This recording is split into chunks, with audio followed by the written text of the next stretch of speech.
Pag-usapan natin yung cucumber o pipino po na siyang isa sa mga produkto po ninyo. Kailan niyo po ito sinimulan at saka gaano kahirap ba magpatubo ng pipino? Ito pong pipino is last year lang po natin sinimulang itanim dito sa Pilot Village po, sa Copia Farmers Village Association Mhm. po. Bale, ito po ay ang process po natin dito is yung technology ng Korea mula sa Copia. Ito po yung grow down method na tinatawag natin.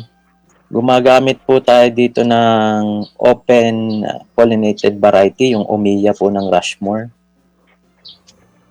Bali, Mhm. ito po yung tinatawag natin isa sa mga cash crop kasi mabilis lang din po siyang alagaan. 45 days, 30 to 45 days, pwede na po tayo mag-harvest.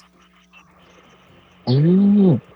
Isang buwan mahigit lang pala ay Ah, makakaani na yes kagad po. ng pipino. Pero yan po ay may teknolohiyang Korea, no? Galing Korea. Pero pag sa normal na Opo, pamamaraan, sir, gano'ng katagal po ba inaabot ang pagtatanim ng cucumber?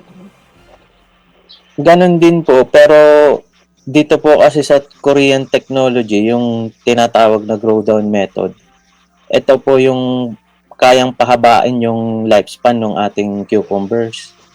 Kaya po nitong tumagal ng mga 75 days, 75 days from sowing po Mm. ito. Yung iba Bago po mag-grow. kasi, pagka isa, dalawang harvest, nalulupo na po agad o nagwi-wilt. Ito Oo, po kaya pong oo. patagalin ng Tama, tama. 75 days.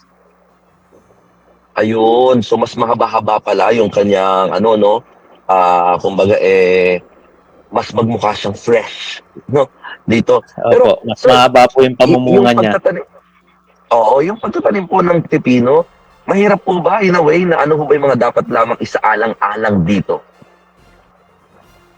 Kailangan po natin magandang variety ng cucumber. Yun po yung unang-unang tinitingnan natin dito. Kagaya po nito, naka-greenhouse po tayo.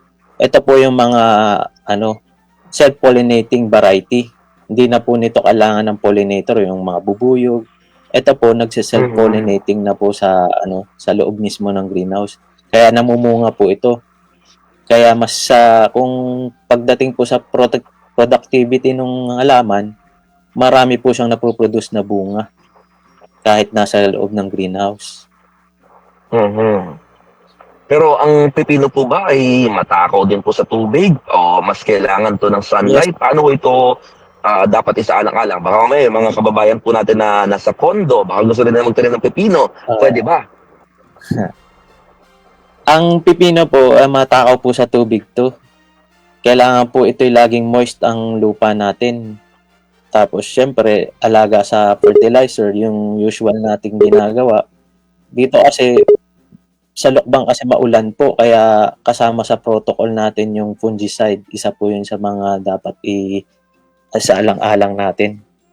Yung mga fertilizer po, yung usual nating ginagamit pag sa simula, rich in nitrogen, tapos yung pag medyo flowering stage na, rich in phosphorus, tapos pag may bunga na, rich in potassium na. Yun po yung mga ginagamit natin dito, mga fertilizer. Tapos yung pong basal natin, yung mga normal po natin, Sige po, urea, okey. winner, yung pag namumunga. Yung mga produkto po ninyo, saan patungo? Bale po ito, premium po itong dinideliver natin sa Maynila po. Hmm. May kumpanya po tayong binabagsakan nito, yung Next Level Farms. Okay, okay, that's good. At least talagang may siguradong buyers na po kaagad 'no. Pero sir, matanong lang, bukod po sa bagyo Yes po. ngayon, kamakailan naging sobrang init, ano naman po yung naging hamon lang or challenge po sa inyong mga magsasaka o nagtatanim po ng pipino sa anong mga panahong iyon? At ngayon nga, talagang nabagyo naman, sobrahan naman ng tubig. Hmm, yan nga po. Bale, nito pong tag-init, yun nga po yung nagiging problema natin. Hindi tumatagal yung buhay ng pipino kasi ang pipino po, napakahilig po nito sa tubig. Gusto nito laging may moisture yung lupa. Dumating po yung El Nino, mabilis pong naluluo po yung ating mga halaman. Tapos ngayon naman, nasobrahan naman. Dumating naman itong bagyo. nalumlum naman kung tawagin sa amin dito, yung napuno ng tubig naman ang ating mga taniman. Tas yun nga yung sa sobrang lakas din ng bagyo, kasama pang hangin, mabilis nasira yung mga taniman kasi kadalasan ito may balag ito eh. Yung pag tinatanim ito, yung may mga pole stick ng kawayan, dito po natin tinatayo ito, binabalagan po natin para magtalian ng kanilang mga sanga para hindi po siya lumalaylay. Yun po yung ating mga challenges dito sa tag-ulan at Ngayon saka po, yung opo, ngayon po na nalasa itong bagyong Aghon sa inyo dyan sa Lukban, ano pong sitwasyon ng mga Yes po. nagtatanim at mga magsasaka po? At saka marami po bang talagang napadapa pa nitong bagyo ng mga halaman po at mga produktong Marami. agrikultural? Sobrang dami pong tinamaan nating mga taniman dito. Sa group na nga lang po namin eh. Hindi ko na po iisa-isahin. Mga tinamaan yung mga taniman natin ng sitaw, taniman natin ng mga leafy vegetable, yung kinchay, wansoy, sibuyas. Kaya imposible ngayon makapag-deliver kami ngayon sa mga buyer namin kasi sa nangyaring bagyo. Wala po halos tinira dito sa amin sa mga halaman. Nako, so Back to makaka-affect zero ba po. yung inaasahan sanang supply ngayon, sir?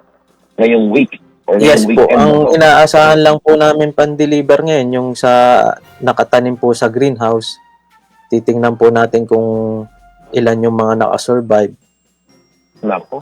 Hopefully naman po makapag-supply tayo kahit papano dito sa mga buyer natin. Sana. Sir, bukod po sa pepino, may mga nakakita po kami, may mga pinapakita po tayo mga larawan. Hindi lang pepino, mga tinatanim nyo nga po dyan sa inyong grupo. Bakit nga po ba kayo tinatawag na Farmers Yes po. Village? Ano po ba mga produktong meron din po kayo? Bale, meron po tayong arugula at saka mga lettuce. Yan po ang ating mga tinatanim dyan. Tsaka French beans. Bale, ito pong Farmers Village na ito ay 3 lamang po sa buong Pilipinas. 3 po kaming nabigyan nito ng kopiya. Bale, ang kopiya po, siya po yung tumutulong sa atin. Sila po yung Korea Partnership for Innovation of Agriculture. Bale, isa po kami sa proyektong binabaan nito, isa po ang Nueva Ecija at saka po dito sa Siniluan at ito po yung sa Lukban. Ang grinogro po namin dito, yun nga po, lettuce, French beans at saka itong ating pinag-uusapan yung cucumbers at saka arugula. Yan po. O sir, alam naman natin yung ibang mga benefits ng pepino. Para lang po sa dagdag pangkalaman ng lahat. Bakit ba masarap magtanim ng pepino at saka bakit ito dapat talaga kinoconsume din ng public? Bale, ito pong pipino ay napakasarap nito kasi madali din nang itanim ito. Kasi 45 dias, 30 to 45 dias, may kikitain ka na po dito.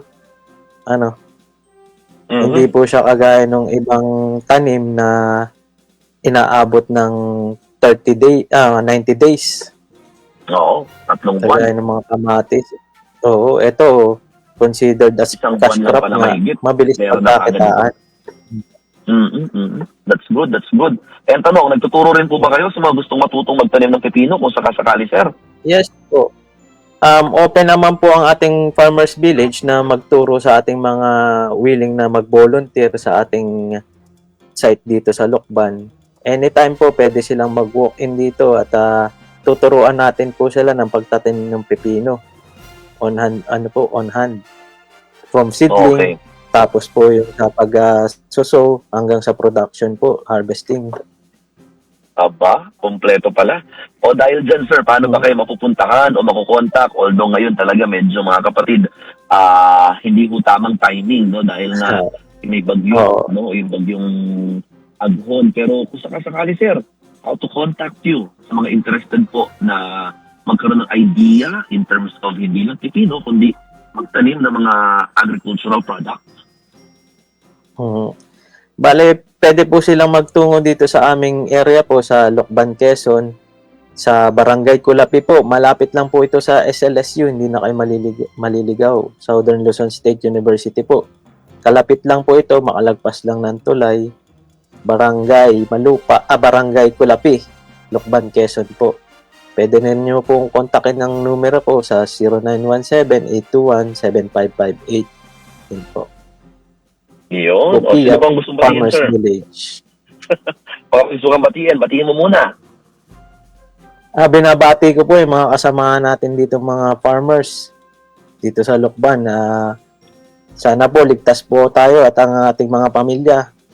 Back to zero po tayo, pero ang mahalaga po, ligtas tayo at hindi po tayo masyadong nasalanta dito. Kasi yung halaman naman po, pwede nating itanim ulit yun eh. Yung mga may iwan po nito, kagaya po ng mga super type po nung nakaraan, talagang nanalasa dito sa amin. Ngayon po, mga bubong-bubong lang nalilipad. Wag naman po sana yung mga namatay o nalunod. Wag naman po sana ganun. Hindi pa po tayo nakakapunta sa ibang taniman, pero hopefully po may naka-survive naman ng mga halaman natin doon. Correct. Mahalaga Po ay ligtas. Yun po ang pinaka-importante pa rin, mga kapatid, no? Oo, yung mga ligtas tayo, halaman, tsaka yung mga may pamilya tatanim natin. pa ulit natin yan. May tatanim pa rin natin. Maraming salamat sa inyong oras, Sir Patrick Alpine.